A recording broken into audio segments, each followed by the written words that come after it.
Gobe. Gobe. Livedi. Livedi. Livedi. Livedi, ça s'offre.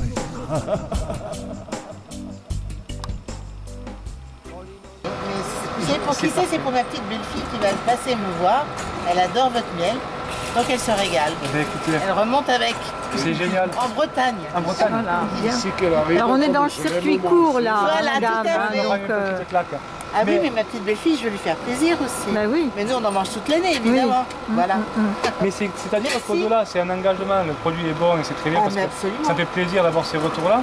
Il y a quand même l'engagement de l'abeille dans l'environnement qui pèse un dixième de gramme et qui œuvre pour quelque chose de plus grand que nous. C'est ça qui est intéressant. 100% local, de Grignan à Perpignan. Et vous venez de Grignan alors? Pas du tout. Non, vous venez d'où? Frontinanais, moi je suis Frontinanais, je suis né grandi à Frontignan. Et donc...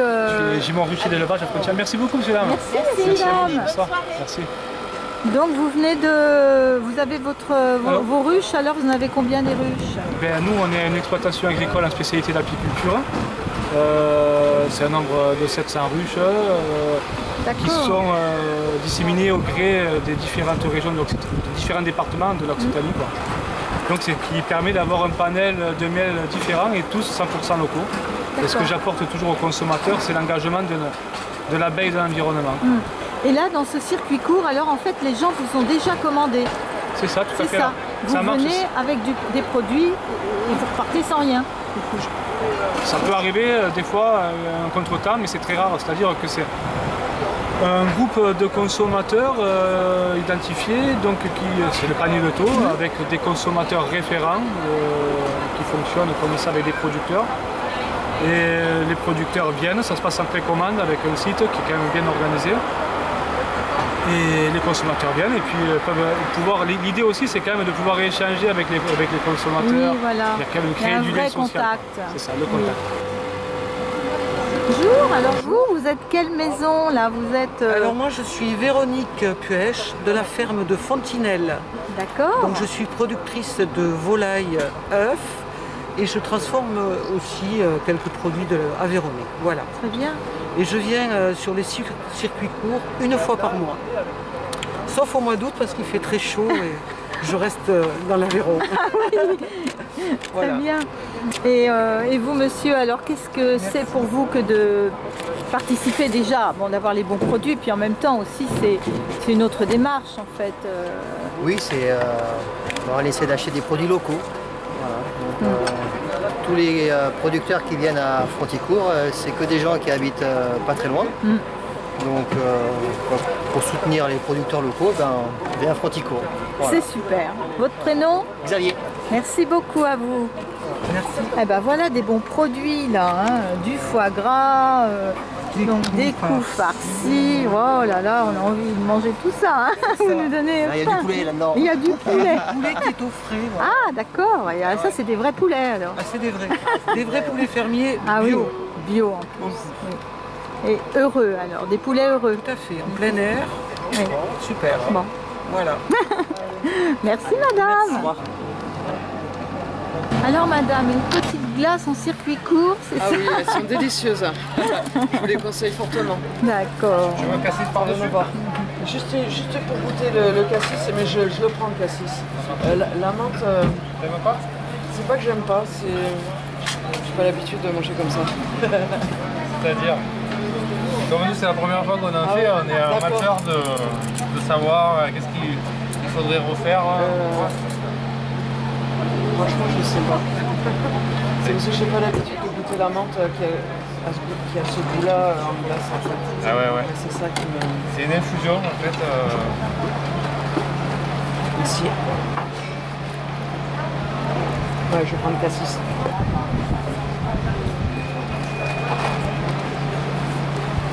Si tu veux bien. Oui, j'en ai un plus. Je te fais un cassis, moins les 17, Allez, moins les 27 et... D'accord, et bon. ok. Moi je reviens après alors. D'accord, Merci. je remets de côté. Bonjour. Alors monsieur, vous êtes d'où vous? Nous on est de la Lozère. Ah oui? Et ouais, on vient de loin, on est producteur de petits fruits et de châtaignes sur la Lozère. D'accord. Voilà, du coup on est à 8 km du Gard, on n'est pas loin quand même, on est à 30 km d'Alès. Et on fait nos petits fruits et on les transforme en sorbet. D'accord, donc là c'est vraiment voilà, de la qualité réelle parce que... comment dire? Oui, comment dire? C'est du vrai sorbet. Du vrai sorbet. Voilà, tout artisanal. est vrai ici, alors. On le voit souvent, c'est souvent écrit. Ah. Mais ça laisse à désirer quand même, hein. Ça devrait être plutôt écrit, voilà. En tout cas, nous, c'est, on peut dire, un sorbet paysan. Paysan. Voilà. Et parce qu'on s'y retrouve plus, nous les consommateurs, là, avec toutes ces, non, mais c'est vrai, hein. ces choses. Ah voilà, le sorbet. Mais... D'accord, votre... Voilà. Ah, voilà. Et vous venez ici régulièrement alors? Je viens 2 fois. Je viens 2 fois dans l'année. Oui. Fin mai et début juillet pour alimenter les fronticours, quoi. Très bien. Et ça va, j'ai l'impression qu'ils sont friands des bons sorbets. Voilà. Voilà. Vous avez une petite vendeuse aussi là, ce que je vois. Ah, mais bah. Alors, ils sont composés de quoi nos sorbets? Allez. D'eau, de fruits et de sucre. Combien de pourcents de fruits environ? 80, 70. 60, 70. D'accord. Donc comment s'appelle cette jeune fille? Abeba. Tu as quel âge? 12 ans. Et ben voilà, tu commences le métier alors. Avec papa, c'est bien ça. Hein? Après l'école. Eh oui. C'est super. Merci beaucoup à vous. Merci de rien. Tu es Guylaine? Non, pas du tout. Voilà, je cherche Guylaine parce que je ne la connais pas. Bonjour Guylaine, je suis Myriam. Ah, enchantée Myriam. Enchantée. Donc Guylaine s'occupe de la graine ici. Alors, eh ben, bonjour. Oui, oui, donc on... Alors la graine, c'est cette monnaie là qui existe depuis combien de temps? Mettez-vous toutes les deux à côté. Elle existe depuis très longtemps en fait, mais elle a mis très longtemps à arriver. Hein. Oui, il fallait que les gens s'habituent quand même et tout le monde n'en a pas. Et puis il fallait aussi tirer les billets, faire tous les aspects concrets. Et comment c'est en 2018. D'accord, faites-nous voir là comment c'est la graine. Je vais vous montrer de beaux billets de la graine. Regardez comme c'est beau. Donc ah oui, voilà. c'est joli. Hein, vous voyez? Magnifique. Et on reconnaît en filigrane des... donc alors ça vaut donc là 20 graines, 20 euros et 10 euros. C'est ça, c'est très facile. Ah, oui, oui, voilà, c'est facile, c'est pareil, sauf que c'est... C'est ça. Voilà, regardez, 2 euros. Ouais, c'est très joli. Et alors qu'est-ce que c'est l'avantage? Donc l'avantage, c'est que c'est une monnaie qui bénéficie à l'économie locale. C'est-à-dire que cette monnaie, elle ne sert pas pour financiariser, pour la bourse, etc. Parce qu'elle ne circule que dans un territoire bien défini. Et donc, du coup, elle permet de faire circuler la valeur, mais dans le territoire où on s'en sert. Et ça, c'est très, très bien. D'accord, mais alors comment ça se passe? Parce que les billets, ils vont où? Ils viennent d'où? Parce qu'il n'y a pas de banque. Les billets, ils ont été édités. Et c'est encadré par la loi Monde qui date de 2014 et qui permet de créer des monnaies locales. Il y en a une cinquantaine maintenant en France. Et donc on est obligé par la loi d'avoir l'équivalent en euros sur un compte, mais qui est un compte vertueux dans la mesure où il est dans une banque qui fait des prêts pour des initiatives de développement local, pour des projets de développement local. C'est la et donc voilà, et donc quand on participe à ce système-là, on encourage les gens qui adhèrent, les prestataires, à acheter à des prestataires qui ont été choisis. C'est-à-dire que n'est pas prestataire qui veut, c'est-à-dire qu'il passe devant une commission.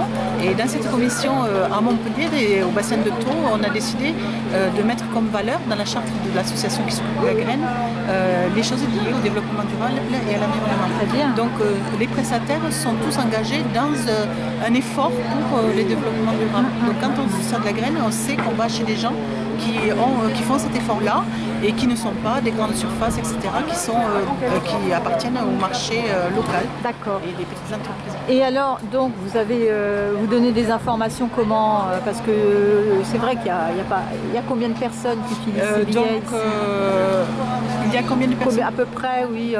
D'adhérents, oui, d'adhérents. Parce qu'en fait, il faut être adhérent à la graine, alors, oui. c'est ça. Et puis prendre ses acheter. Voilà.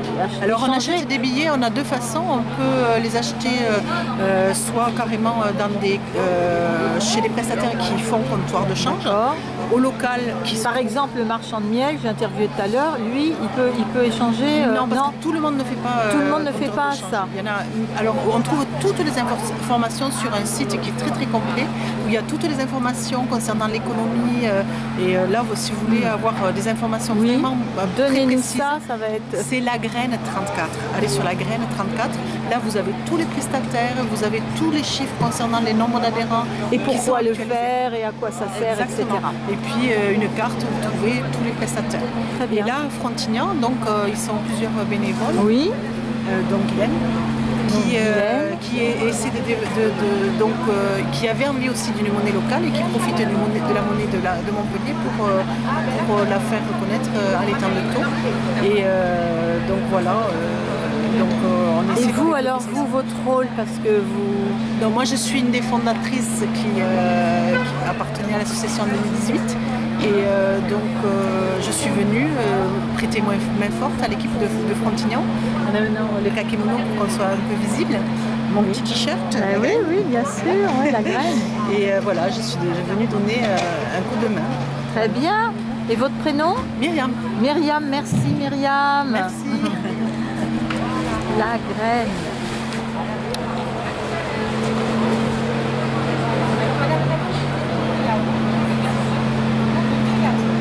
Alors qu'est-ce que c'est? C'est un diatonique. Oui. Un accordéon diatonique. Alors quelle différence là? Pourquoi avec un accordéon normal? Chromatique à toutes les notes. Oui. C'est-à-dire des demi-tons, etc. Celui-ci, non, enfin il y en a un petit peu, mais c'est comme l'harmonica. Quand on pousse et quand on tire, on n'a pas la même note, mais ça reste très simple. Le sol et le do. Voilà. D'accord. Et vous alors, quelle est cette passion? Vous êtes alors ça, je m'accompagne pour chanter, pour danser aussi, pour les danses traditionnelles, parce que c'est tout simple. Très bien. Et j'ai rencontré Guylaine. Alors, et Guylaine donc qui joue de la scie musicale. Vous n'êtes pas BFM TV, hein? Non. Ah bon, alors je veux bien vous répondre. Ah, c'est Passeport Média.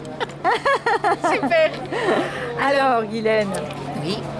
C'est une scie musicale, oui. Donc. Ou lame sonore. Ah bon? Ouais, on peut dire scie musicale ou lame sonore.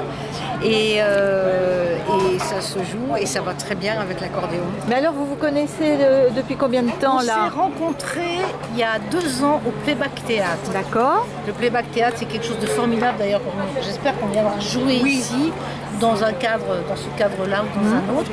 Ça restitue les émotions des gens. Les gens racontent une petite histoire et nous, comédiens, on la redonne, on honore en 2 minutes ou 3 minutes. Ah bien. Voilà. Et on s'est rencontrés là. Voilà. Et depuis, vous faites équipe. Et voilà.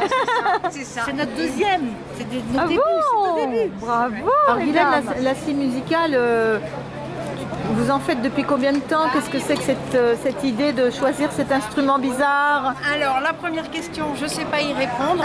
La deuxième, c'est pure émotion, la rencontre avec la scie musicale. C'est-à-dire qu'un jour, j'ai entendu la scie dans un spectacle. Ah bon? Et mes cheveux se sont dressés sur ma tête. Et je peux pas expliquer même l'effet que ça m'a fait, mais ça allait au fond de mon âme. La lame sonore allait au fond de mon âme. Oui. Et puis je me suis dit, pas plus que ça, quoi. Mais ça s'est imprimé. Et puis opportunité de la vie, j'ai fait du clown aussi. Et la scie est revenue et s'est représentée à moi. Et voilà, et maintenant j'en joue de plus en plus régulièrement. Je fais un c'est difficile à apprendre, c'est quoi? C'est du travail comme tous les instruments. Il n'y a pas de repère, alors c'est ça qui est un petit peu compliqué. Mais c'est quand même bizarre, oui. C'est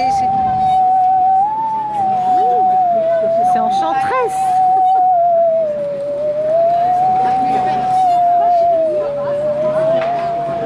Voilà. Oh là là, oui. Ça fait quelque chose. Moi, ça me. C'est presque de l'impro à chaque fois alors. C'est de l'impro parce que je connais pas les notes de musique, je fais que à l'oreille en fait. D'accord. Voilà. Donc quand vous êtes ensemble, ça se crée l'harmonie tout seul voilà, en fait. On peut dire comme ça, hein? on peut dire Ouais. comme ça. En fait, vraiment, je crois là, c'est Oui, mon cœur qui me dit. Oui, mais l'oreille aussi, j'ai une bonne oreille. Ah oui, j'ai une bonne oreille. Et donc avec l'accordéon, ça va magnifiquement. C'est génial, hein, C'est franchement. super. Oui, c'est une jolie rencontre avec ce Lydia. Merci. Avec plaisir.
Marie-Josée, alors ici, le marché court, c'est un marché, non, ça s'appelle pas comme ça. Circuit court. Circuit court. Et ça s'appelle Fronticourt, Frontignan et Circuit court mixé. D'accord. Ah, alors c'est pas donc beau, ça. voilà, donc là j'ai interviewé quelques personnes et c'est vraiment une bonne idée. Ça existe depuis combien de temps alors? 8 ans. 8 ans, oui. Tous les mercredis, qu'il pleuve, qu'il vente ou qu'il neige. D'accord. Alors en plus, donc... Et circuit court bio et local. J'insiste parce que les autres circuits courts sont raisonnés, ou nous c'est bio et local. Donc ça n'a pas été facile de trouver tous ces producteurs-là, aller les chercher. Oui, parce que c'est vraiment vérifié en plus. Ah ben, nous on passait des journées avec eux. Olivier, on a vu. Alors Olivier, qui est Olivier? Et on est revenu un peu rond. Bonjour Olivier. Il a fallu tout goûter. Hein. On a tout goûté. Voilà. Oh. Moi, quand les gens viennent sur mon exploitation, j'aime bien leur faire goûter toute ma production. Eh oui. Voilà, c'est normal. Donc il y en a un certain paquet. Mais normalement, ils crachent les gens. Oui, quand on goûte pour vous. des fois, chez moi, ils ont un peu de mal, c'est trop bon. C'est pour ça. Alors vous êtes de Frontignan? Alors, l'exploitation est sur Vic-la-Gardiole. Vic-la-Gardiole, mais d'accord. sur l'appellation Muscat de Frontignan. Très bien. Donc, je suis pas loin. Oui, Voilà. ok. Voilà. Et qu'est-ce qui vous a fait, parce que c'est pareil, les gens, vous vendez pas sur place, ils vous commandent, ils vous rejoignent ici, c'est ça hein? Les gens commandent sur Internet, et puis après, ils viennent prendre leur commande ici. Voilà. Mais moi, j'emmène toujours un petit peu plus, parce qu'il y a des gens qui ne connaissent pas. Et le vin, vous savez, comme beaucoup de produits, mais les gens, s'ils goûtent et que le vin leur plaise, bon, ben, ils vont être tentés pour acheter mettons, une bouteille. S'ils achètent que ça, sans connaître le vin, c'est plus compliqué. Donc moi j'apporte un peu de vin, les gens peuvent goûter. Hein, et puis s'ils aiment, eh ben, ils repartent avec une bouteille. Voilà, ou alors après ils en commandent. Oui, ils recommandent pour le mois prochain. Moi je ne viens qu'une fois par mois. Et vous faites ça depuis combien de temps vous? Je crois que ça fait 2 ans que je viens. 2 ans. 2 ans. Ouais. Voilà. Et puis comme ça vous rencontrez les gens aussi. Et voilà, ça m'a permis. Comme je suis un tout petit producteur, je suis à temps partiel, je fais que des petits volumes, enfin, il y a des frontaliers qui ne me connaissent pas, quoi. Donc je me suis dit, c'est aussi, ça permettra à d'autres personnes de me connaître, quoi, voilà, tout simplement. Eh ben, parfait, alors vous donc, c'est votre... Voilà, moi c'est le mas de la plaine haute. Le mas de la plaine. Merci beaucoup. Oui, de rien, avec plaisir. Et José, je vois des tables donc là qui sont dressées. C'est pas possible. Pourquoi alors? Oui, il y a des tables. Vous allez faire la fête après quand je vais être partie là. Une fois par an, normalement. On appelle ça les assiettes gourmandes. Comme nous, on fait un marché court et les gens viennent juste prendre ce qu'ils ont commandé. Sauf une fois par mois où on fait un repas festif ensemble, enfin repas. Une soirée festive où chacun, les consommateurs apportent des choses à manger, nous aussi, les producteurs aussi, et on reste un petit moment ensemble. Voilà, oui, c'est histoire de... L'assiette gourmande, c'est-à-dire que les producteurs restent bien après cette période où ils apportent leur bouffe pour proposer aux gens d'aller commander du fromage qu'ils n'ont pas l'habitude de manger, de la bière, du vin, de les goûter, des sorbets qui sont merveilleux, du fromage, du pain, il y a du poulet. Alors là, Marjorie n'est pas encore arrivée, mais elle aura des tartes bio qui sont magnifiques, avec des quarts de poulet. Alors je suppose qu'il faut s'inscrire à l'avance. Pas du tout, parce qu'on ne réserve pas. C'est pour que les gens viennent goûter. S'il n'y en a plus, il n'y en a plus. Nous, on n'est pas un marché, on n'est pas des commerçants. On est juste des gens qui proposent de connaître des producteurs locaux et en plus biologiques. Ce qui nous n'a pas été facile du tout comme challenge. Et du coup, aujourd'hui, s'ils viennent, parce qu'on a quand même tracté tout samedi, on a mis des banderoles un peu partout et tout, on espère que les gens vont venir goûter des choses qu'ils n'ont pas l'habitude de goûter. Voilà. D'accord. Donc là, ils vont s'asseoir s'ils veulent bien. Pour l'instant, c'est un peu au chaud, mais d'ici une demi-heure, ça devrait aller. Et alors le site, alors il faut aller où pour quand ils veulent commander? Sur les paniers de taux. D'accord. Paniers de taux, il y a 5 villages et on coche celui dans lequel on est pour recevoir des informations tous les mercredis soirs. Vous recevez une information sur les producteurs, vous allez aller voir le mercredi et ce que vous pouvez commander. Et il y en a partout alors il y en a où alors des marchés, enfin des... Il y en a 4, alors je connais pas, je me rappelle plus les noms. Il y a Loupian, il y a Marseillan, il y a Montbazin, il y a Balaruc. Voilà. D'accord. On a à peu près 5 Très bien, marchés. oui. Les autres sont raisonnés, plus ou moins. Voilà. Il y a quelques bio chez eux, quelques-uns de bien, mais là, nous, on est vraiment exclusivement que du bio. Et dès le début, il y a 8 ans, quand on a créé le truc avec René Alera, qui était notre papa, notre leader, notre coach, c'est le papa d'Émilie que tu as vu en tout début, qui est là. On n'arrive pas à faire le deuil de René parce que jamais un mec nous a tellement aidé à vivre notre circuit court. C'était un type généreux. Il arrivait avec des énormes plats chauds de dalles, des choses comme ça, où les gens venaient avec une assiette. Enfin, c'est un mec d'une générosité. Enfin, voilà. Et il est mort bêtement en 1 heure de temps. Il y a 2 ans et on n'a toujours pas réussi à... Ah, je l'oublierai jamais. Bon, alors on profite pour lui donner un petit hommage alors là. Voilà. Donc René Alera, là où tu es, tu sais à quel point on t'aime, à quel point on continue pour toi. Et tous les gens qui sont ici te remercient, voilà Marjorie, te remercient d'avoir créé un circuit court bio. C'est ce que tu voulais et c'est que nous allons continuer à poursuivre. René, je t'aime, il n'y a pas que moi. Voilà. Merci donc Marie-Josée. Go, go.